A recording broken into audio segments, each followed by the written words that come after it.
வணக்கம். விஎஸ் மாந்திரிகம். இந்த மாந்திரிகத்தில்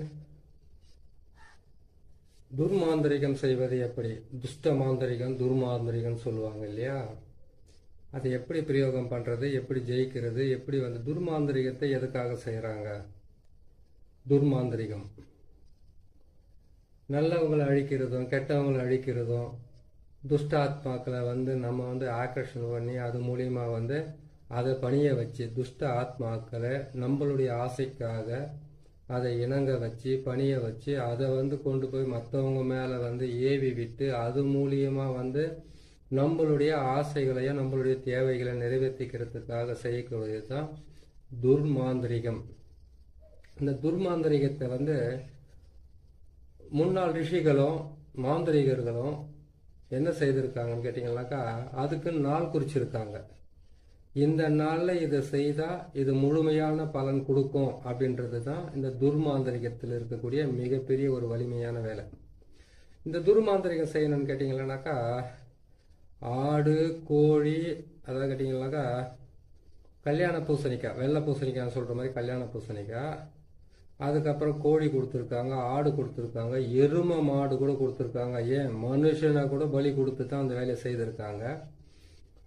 இந்த ரணபலி கொடுத்து செய்யக்கூடியதுல தான் பார்த்தீங்கன்னாக்கா, பெரிய பெரிய அரசர்களும் பெரிய பெரிய ஆளுகளாக இருந்தவங்க நம்ம கோட்டைகளை கட்டி அந்த கோட்டைக்குள்ளே உள்ளே போகிறதுக்கு உண்டான பலிகளை கொடுத்துருக்காங்க. மனுஷனுங்களே கொடுத்துருக்காங்க, நரபலின்னு சொல்லுவாங்க. ஏன் ஆடு மாடு கோழி கூட நரபலி மாதிரி தான் கணக்கு இருந்தாலும் இது செய்திருக்காங்க. இது செய்து என்ன பண்ணியிருக்காங்க கேட்டிங்கனாக்கா, அந்நியர்களை அதாவது கேட்டிங்கன்னாக்கா எதிரிங்கன்னு நினைக்கிறத விட அந்நியர்கள்னாக்கா இந்த நாட்டில் இந்த பக்கத்து நாட்டில் போயிட்டு அவங்க போர் புரியறதுக்காக அந்த பலியெல்லாம் கொடுத்து அதுக்கப்புறம் செய்திருக்காங்க. காளிகளை உபாசனை பண்ணியிருக்காங்க, வராகிய உபாசனை பண்ணியிருக்காங்க. பல ஆத்மாக்கள் அதாவது கேட்டிங்கன்னாக்கா 3 வகையாக பிரிப்பாங்க இந்த இதை பொறுத்த வரைக்கும். துர்தேவதைகள், அதுக்கப்புறம் கேட்டிங்கன்னாக்கா தேவதை புனித தேவதைகள், அதுக்கப்புறம் கேட்டிங்கன்னாக்கா நார்மலாக இருக்கக்கூடிய மற்ற ஆத்மாக்களை மயானத்தில் வச்சு வசியம் பண்ணி செய்கிறதுக்கு பேர் தான் நல்ல வேலையும் இருக்குது கெட்ட வேலையும் இருக்குது. இந்த மாந்திரிகத்தை பொறுத்த வரைக்கும் எதுவுமே நல்லது கிடையாது, இதுதான் நல்லதுன்னு சொல்லக்கூடிய ஆளும் கிடையாது. ஏன்னு கேட்டிங்கன்னாக்கா, மாந்திரிகர் ஒருத்தர் மாந்திரிகத்தை கற்றுக்கிட்டு உக்காந்து ஒரு மாந்திரிகம் செய்கிறாருன்னு கேட்டிங்கன்னாக்கா, உங்களுக்கு கெட்டவராக இருக்கலாம் ஒருத்தர், ஆனால் மாந்திரிகர் மாந்திரிகருக்கு பொறுத்த வரைக்கும் யாருமே நல்லவங்க கிடையாது, யாருமே கெட்டவங்க கிடையாது. உங்களுக்கு கெட்டவரான ஒருத்தருக்கு மாந்திரிகத்தை பிரயோகம் பண்ணி அவங்கள துன்பப்படுத்துறது, அவங்கள கஷ்டப்படுத்துறது, அவங்கள குடும்பத்திலிருந்து பிரிக்கிறது, குடும்பத்திலிருந்து அவங்களுக்குள்ள சண்டைகளை மூட்டி விடுறது, அதுக்கப்புறம் வியாபாரத்தை தடுக்கிறது, அதுக்கப்புறம் இது எல்லாமே கேட்டீங்கன்னா ஒருத்தருடைய ஆசைக்காக இன்னொருத்தரை அழிக்கிறதுக்கு பேர் தான் மாந்திரிகம். இந்த மாந்திரிகத்தை எப்படியெல்லாம் பிரயோகம் பண்ணாங்க, எப்படியெல்லாம் செய்தாங்கன்றத மாந்திரிகன்றத கெட்டது தான், நல்லதே கிடையாது. நல்லதுன்னு கேட்டீங்கன்னாக்கா, ஒருத்தருக்கு ஒரு ஆசை அதை நிறைவேறத்துக்கு மறைமுகமா பிரயோகம் படுத்தக்கூடிய ஒரு வேலை தான் மாந்திரிகம். இதுதான் இதுக்குள்ள இருக்கிற உண்மையான விஷயம். ஏன்னு கேட்டீங்கன்னாக்கா, பாக்குறாங்களேன்றதுக்காக எவ்வளவு வேணாலும் போய் சொல்லணுன்ற அவசியம் எல்லாம் கிடையாது. ஒரு தகடு எடுத்து பாக்கெட் வச்சுட்டு போனாக்கா தனவசியம் ஆயிடும். ஒரு மாந்திரிகத்தை பிரயோகம் பண்ணிட்டாக்கா அதனால பாத்தீங்கன்னாக்கா ஊர்ல இருக்கிற பெண்கள் எல்லாம் வசியம் பண்ணிக்கலாம், ஆண்களை பெண்கள் வசியம் பண்ணிக்கலாம், அப்படியெல்லாம் கிடையாது. ஏன்னு கேட்டீங்கன்னாக்கா, ஒரு மாந்திரிகத்தை நீங்க பிரயோகம் பண்ணி செய்யறதால நம்மளுக்கு நார்மலாவே கடவுள் வாழ்க்கையில சில நன்மைகளும் சில தீமைகளும் சில சமமான வேலைகளும் நம்மளுக்கு கொடுத்துருக்கிறாரு.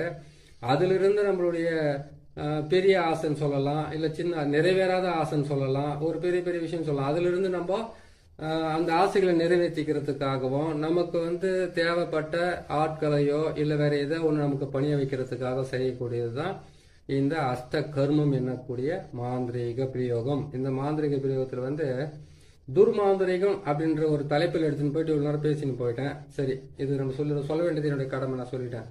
துர்மாந்திரிகன்றது கேட்டிங்கன்னாக்கா, அமாவாசைக்கு மறுநாள் அரைமுட்டு, இன்னைக்கு அரைமுட்டு தான், இந்த நாளில் தான் உங்களுக்கு நான் போட்டு காட்டுறேன். ஒவ்வொரு நாளைக்குமே ஒரு மாந்திரிகம் பிரயோகம் பண்ணுறது. நேராக வந்தோன்னு ஒரு மாந்திரிகத்தை கையில் ஒன்று எடுத்துக்கிட்டு ஒரு தகடு ஒன்று எடுத்துக்கிட்டு அதுக்கப்புறம் வேப்பாலை எடுத்துக்கிட்டு செய்கிறது பேர் மாந்திரிகம் இல்லை. ஒவ்வொருத்தரும் வெறும் வேப்பாலையிலே அவங்களுக்கு மந்திரத்தை போட்டு அவங்களுக்கு இருக்கக்கூடிய தோஷங்கள் திருஷ்டிகள் அதெல்லாம் விளக்குறது உண்டு. ஒரு சிலருக்கு வந்து பாத்தீங்கன்னாக்கா மிகப்பெரிய மாந்திரிக பிரயோகம் செய்து தான் அவங்க வாழ்க்கையில வெற்றி பெறணுன்றது ஒரு சிலருடைய ஆசைகள். அதே மாதிரி கேட்டீங்கன்னா அதுக்கு தகுந்த தேவையான பொருட்கள்லாம் செய்ய வேண்டியதா இருக்கும்.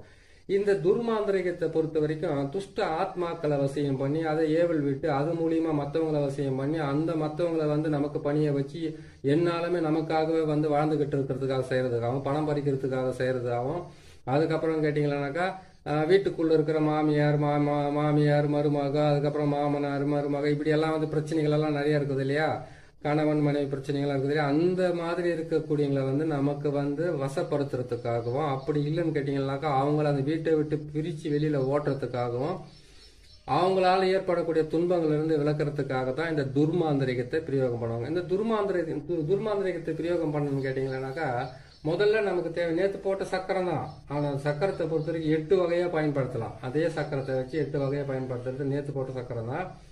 இதுல வந்து பாத்தீங்கன்னாக்கா ஒரு வித்தியாசம் என்னன்னு கேட்டீங்கன்னாக்கா இதுல வந்து 9 முட்டையை வைக்க வேண்டியதா இருக்கும். 9 முட்டையை வச்சு ஒரு மண் பாத்திரத்தை வாங்கிட்டு வந்து அதுல வந்து கேட்டீங்கன்னாக்கா நம்ம அஷ்ட கர்மத்துக்கு வந்து முக்கியமா தேவை வந்து கேட்டீங்கன்னாக்கா ருத்ரபூமி விபூதின்னு சொல்லுவாங்க. அது ருத்ரபூமி விபூதின்னு சொல்றது வந்து கேட்டீங்கன்னாக்கா மயான சாம்பல். வெறும் மயான சாம்பல்ல வந்து பன்னியோட ரத்தத்தை கலந்து போட்டு அதுக்கு தேவையான பொருட்களை வச்சாலுமே போதும், ஆட்டோமேட்டிக்கா ஒரு குடும்பத்தை விட்டு ஓடுவாங்க, வீடை காலி பண்ணி போடுவாங்க. அது எப்பேற்பட்ட இடமா இருந்தாலும் காலி பண்ணி விட்டுடலாம். அவ்வளவு கஷ்டமா வேலை செய்யும். அதெல்லாம் அதையெல்லாம் உங்களுக்கு பொறுமையாகவும் ஒவ்வொன்றா போட்டுக்கிட்டு வராங்க. 100கணக்கான ஆயிரக்கணக்கான மாந்திரிக பிரயோக ரகசியங்கள்லாம் இருக்குது. ஒவ்வொன்றா சொல்லிக்கிட்டு வரேன். நீங்க பார்த்து பிரயோகம் பண்ணாலும் சரி, நீங்களே செய்து உங்களை காப்பாத்திக்கிட்டாலும் சரி, அது உங்களுக்கு ரொம்ப நல்லதுதான் இருக்கும். ஏன்னு கேட்டீங்கன்னாக்கா நல்லவன் அப்படின்றதுக்கு ஒரு அர்த்தம் என்னன்னு கேட்டீங்கன்னாக்கா வாழ முடியாதவன் வாழ தெரியாதவனுக்கு பேர் தான் நல்லவன். துன்பத்தை அனுபவிக்க பிறந்தவனுக்கு பேர் தான் நல்லவன். ஒரு நல்லவனா வாழ்ந்து இந்த பூமியில படுற சிரமம் சித்திரவதையும் இருக்குது பாருங்க, சாதாரணமா இருக்காது. அது கெட்டவங்க மட்டும் நல்லா வாழ்ந்துருவாங்கனாக்கா அவங்க கெட்டவங்க இல்ல, வாழ தெரிஞ்சவங்களுக்கு பேர் தான் கெட்டவங்க. அதான் கேட்டீங்கன்னாக்கா கெட்டதையாவது செய்து வாழணும்னு நினைக்கிறாங்க பாருங்க, அவங்க தான் பாத்தீங்களா அந்த பூமியில வாழ தகுதியானவங்க. நல்லவங்க என்ன கேட்டீங்கன்னாக்கா ஒருத்தர் சண்டைக்கு போக மாட்டாங்க, ஒரு பிரச்சனைக்கு போக மாட்டாங்க, ஒழிச்சு சாப்பிட்டோமா ஒரு மூலையில படுத்தோமா நல்லா தூங்கி வந்துச்சுமா காலத்துல வந்து எல்லாமே நடந்ததுக்கு அப்புறம் போய் சேர்ந்தமான இருப்பாங்க.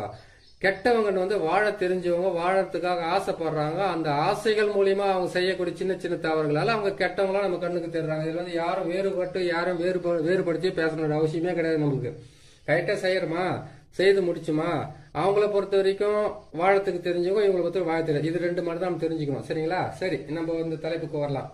இப்போ இந்த துர்மாந்திரிகத்தை பிரயோகம் பண்றதுக்கு உண்டான வழினா 9 முட்டை, 6 தேங்காய், 8 எலுமிச்சம்பழம் இதுக்கு தேவை.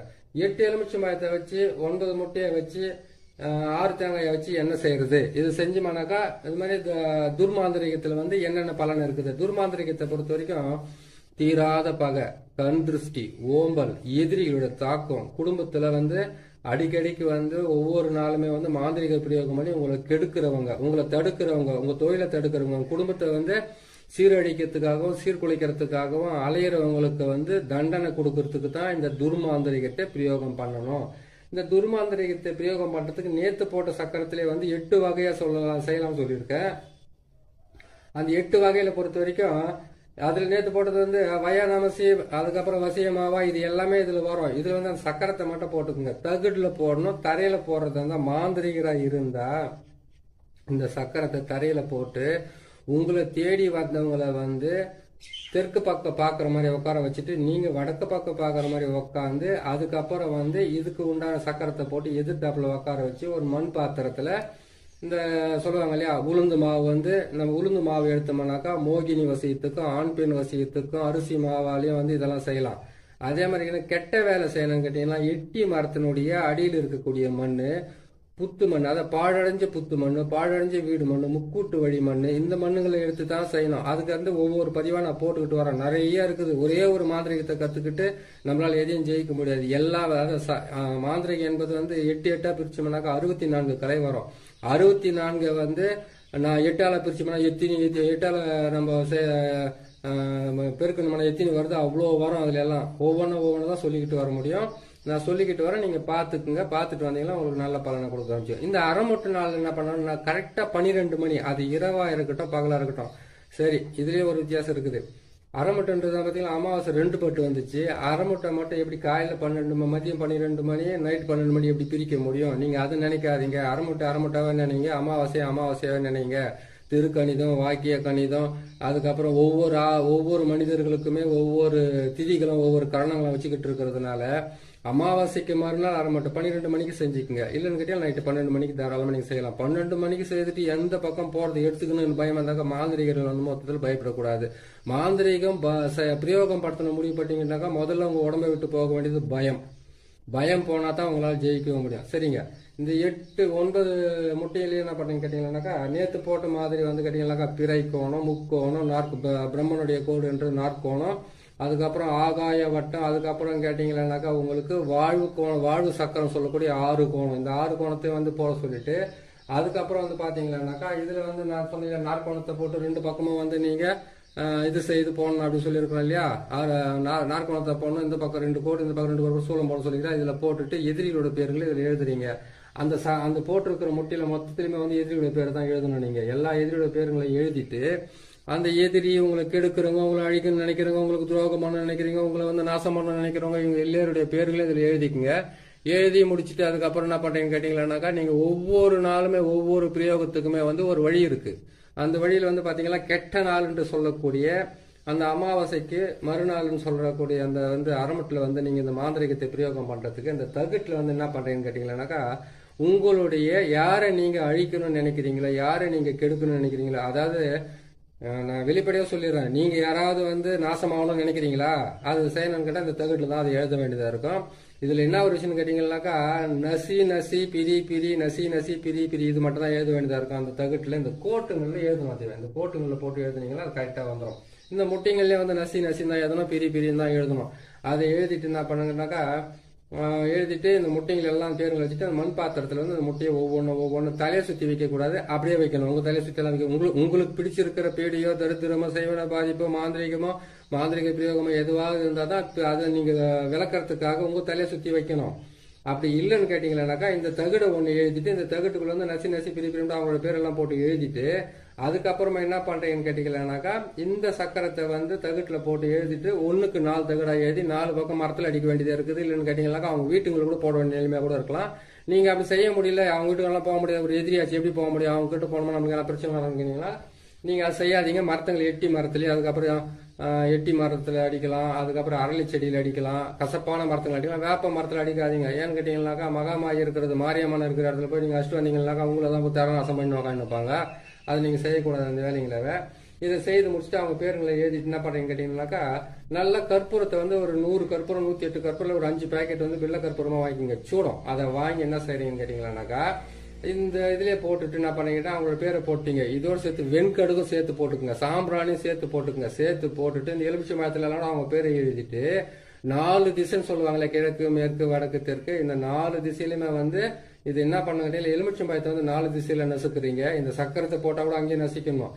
அதே மாதிரி கேட்டீங்கன்னாக்கா இங்க பாருங்க தேங்காயிலே வந்து அதே மாதிரி தான் உருவத்துங்களை நான் போட்டு எழுதியிருப்பேன். இந்த தேங்காயில இருக்கக்கூடிய இந்த உருவத்தை பாருங்க, பெண் உருவம், பெண் உருவம், ஆண் உருவம், அந்த ஆண் உருவம், இந்த மாதிரி சக்கரத்தை நான் போட்டிருக்கேன். இந்த சக்கரத்தை எல்லாம் எப்படி போடுறதுன்னு நான் பொறுமையை போட்டு காட்டுறேன். முதல்ல வந்து இதெல்லாம் பாத்துக்குங்க. பாத்துட்டீங்களா இதெல்லாம் இந்த சக்கரன்றது இப்படி இருதான்றதை நான் தெளிவா உங்களுக்கு போட்டு காட்டுறேன். சரிங்களா, இதை தான் போடுவோம் இதுல. அதே மாதிரி கேட்டீங்கன்னாக்கா இதுல 6 கோணம் போடுறோம். நம்ம இதுல 6 கோணத்தை போட்டு இந்த 6 கோணத்தை வந்து வசியத்துக்காக யூஸ் பண்றது. அதே மாதிரி அந்த முக்கோணத்தை போட்டோம்னாக்கா இது வந்து கேட்டீங்கன்னா இது வந்து ஒரு விதமா அதுக்கும் உங்களுக்கு நான் சொல்லிக்கிட்டு வரேன். சரிங்களா, இது எல்லாம் போட்டுட்டு இந்த 6 தேங்காய் வந்து 2 தேங்காயை வந்து நீங்க செய்துட்டீங்க இல்லையா, செய்த இடத்துல இந்த சக்கரத்துக்காக வந்து உடைச்சிடுங்க. அதுக்கப்புறம் எலுமிச்சை மரத்தை இதுக்கு நீங்க பலி கொடுத்துருங்க. அதுக்கப்புறம் 4 தேங்காய் இருக்குது, முட்டை இருக்குது, எலுமிச்சை மரம் இருக்குது, கொண்டு போய் என்ன பண்ண கேட்டீங்கன்னாக்கா இந்த செடி, அதுக்கப்புறம் வந்து நல்லா இந்த செடி இருக்குது பாருங்க, என்ன செடி அது அரளி செடிறாங்களே, அரளி செடி கீழே வச்சு எரிக்கலாம், எருக்கஞ்செடி கீழே வச்சு எரிக்கலாம். அப்படி இல்லைன்னு கேட்டீங்கன்னாக்கா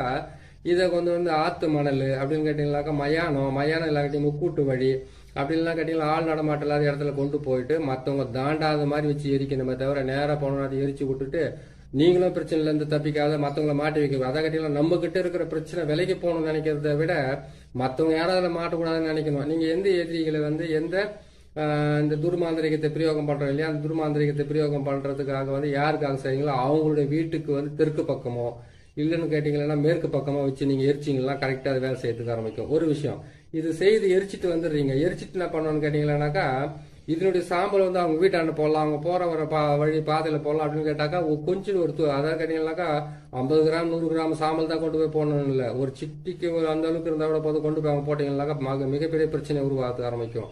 இதை செய்து முடிங்க. இதை செய்து முடிச்சுட்டு எதிரிகளையும் அதுக்கப்புறம் கேட்டீங்கன்னா உங்களுக்கு இருக்கிற பகைவர்களை அழிக்கிறதுக்காக வந்து இந்த துர்மாந்திரிகத்தை பயன்படுத்தி நீங்களும் வந்து மனசுக்குள்ள திருப்தியா இருங்க. மற்றவங்களுக்கு வந்து கேட்டீங்கன்னாக்கா துர்மாந்திரிகத்தை பிரயோகம் பண்றது தப்பு இல்லை. ஆனா துர்மாந்திரிகத்தை பிரயோகம் பண்ணிட்டு வந்து நீங்க மாட்டு கோமியத்திலேயோ அப்படி இல்லைன்னு கேட்டீங்கன்னாக்கா மஞ்சள் தூளாலேயே வந்து நீங்க குளிக்கணும். ஏன்னு கேட்டீங்கன்னா துஷ்ட பொருளுங்களை வந்து பயன்படுத்தினாவே மாட்டு கோமியம் தான் முக்கியமா உங்களை காப்பாற்றுறதுக்கு ஆரம்பிக்கும். அப்படி இல்லைன்னு கேட்டீங்கன்னா மஞ்சள் தண்ணியால வந்து குளிச்சுட்டு நீங்க என்ன பண்றீங்கன்னு கேட்டீங்கன்னாக்கா மஞ்சள் தண்ணியால மஞ்சளாவே ஃபுல்லா போட்டு குளிக்கணும்னு அவசியம் கிடையாது. கொஞ்சமா மஞ்சளை போட்டு குளிச்சுட்டு உங்க வாசல்ல வீட்டுல எல்லாம் தெளிச்சு விடுங்க. ஏன்னு கேட்டீங்கன்னாக்கா கெட்ட வார்த்தை பேசினாவே முஸ்லிம்ஸுங்க வந்து நமாஸ் படிக்கிறதுக்கு போகும்போது வந்து பாத்தீங்கன்னா காது மூக்கு அதுக்கப்புறம் வாய் எல்லாமே சுத்தமா கழுவிக்கிட்டு போவாங்க. ஏன்னு கேட்டாக்கா காலையிலேருந்து பேசின வார்த்தைக்கு வந்து அதுல இருந்து ஒரு இது புனிதம் ஆகட்டுன்றதுக்காக அது மாதிரி செய்வாங்க. அந்த மாதிரி நீங்க செஞ்சுட்டீங்கன்னாக்கா இதை செஞ்சு முடிச்சுட்டு யார் பேர் செய்யணுன்றதெல்லாம் பேருங்களெல்லாம் எல்லாம் எழுதிட்டு இந்த தேங்காயை வந்து 4 பக்கம் 4 உடைச்சிட்டு அதுக்கப்புறம் கொண்டு போயிட்டு நீங்க எரிச்சு உடச்சி முடிச்சுட்டு அதுக்கப்புறம் நீங்க போய் இருக்கிற வேலையை பாருங்க. அந்த தகடை முடிஞ்சாக்கா அவங்க வீட்டுல வைக்கலாம். அப்படின்னு கேட்டீங்கன்னாக்கா மரத்துல அடிச்சு விடுங்க. மரத்துங்களை வந்து வேப்ப மரத்தை விட்டு கசப்பான மரம் சொல்லக்கூடிய மரத்துல எட்டி மரம், அரளி செடி, அதுக்கப்புறம் கசப்பான மரம் எந்த மரம் முள்ளு மரமா இருந்தாலும் பரவாயில்ல, அதுங்களை எதுவுமே போட்டு நீங்க இது பண்ணி அடிச்சு வைக்கலாம். ஆணி வச்சு அடிச்சு விடுங்க. ஆட்டோமேட்டிக்கா வந்து உங்க எதிரிகளுக்கு உண்டான நோய்களும் வியாதிகளும் பிரச்சனைகளும் தொந்தரவுகளும் வந்து உங்களை தொல்லை பண்ணாம விட்டுட்டு அவங்க பாட்டுக்கு ஒரு பிரச்சனை மாட்டிக்கிட்டு அலைவாங்க. இதை பார்த்து நீங்க செய்யுங்க, செய்து முடிங்க. மாந்திரிகராக இருந்தாலும் பரவாயில்ல, மாந்திரிகம் தெரியாதவங்களா இருந்தாலும் தன்னை பாதுகாத்துக்காக செய்யறவங்களா இருந்தாலும் பரவாயில்ல, பார்த்து செய்து உங்களை காப்பாத்திக்கங்க. இது செய்யறதுக்கு முன்னாடி உடல் கட்டு மந்திரன்றது ஒன்று இருக்குது. அந்த உடல் கட்டு மந்திரம் இல்லாம எதையுமே பிரயோகம் பண்ணாதீங்க. யார் செய்யறதா இருந்தாலும் சரி. உடல் கட்டு மந்திரன்றது வந்து கேட்டீங்கன்னாக்கா நான் சொல்றேன் பாருங்க, இந்த உடல் கட்டு மந்திரத்தை வந்து கரெக்டா வந்து நீங்க 3 முறை சொல்ல வேண்டியதா இருக்கும். அந்த உடல் கட்டு மந்திரத்தை செய்யறதுக்கு முன்னாடி கையில வந்து விபூதி எடுத்து கையில வச்சுக்கிட்டு நீங்க சொல்ல வேண்டியது ஓம் மலையாள பகவதி தேகத்தில் பஞ்சாட்சரமூர்த்தி காவல், கைகளில் மகேஸ்வரி காவல், சிறுசு முதல் பாதம் வரை அஷ்ட தேவர்களோ, ஓம் என்ற ஆட்சாரமோ, காதில் வீரபத்ர தேவனோ, என்னை சுற்றி கால வைரவனம் காத்து ரட்சிக்க. இதுதான் இதனுடைய மந்திரம். அதை கேட்டீங்களா, ஓம் மலையாள பகவதி தேகத்தில் பஞ்சாட்சரமூர்த்திகள் கைகளில் மகேஸ்வரி காவல், சிறுசு முதல் பாதம் வரை அஷ்ட தேவர்களோ, ஓம் என்ற ஆட்சாரமோ, காதில் வீரபத்ர தேவனோ, சுற்றி கால வைரவனம் காத்து ரட்சிக்க. என்னை சுற்றி கால பைரவனம் ரட்சிக்கனாக்கா உங்களை காப்பாத்திக்கிறது.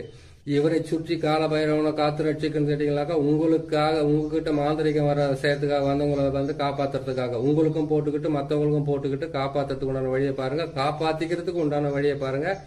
இன்னும் ஒரு நல்ல பதிவில் நான் சந்திக்கிறேன். நம்ம சேனல் வந்து நீங்க பாக்குறீங்க, உங்களுக்கு பிடிச்சிருக்குதுன்னு கேட்டால் சப்ஸ்கிரைப் பண்ணுங்க, லைக் பண்ணுங்க, ஷேர் பண்ணுங்க. இன்னும் ஒரு நல்ல பதிவில் உங்களை பார்க்குறேன்.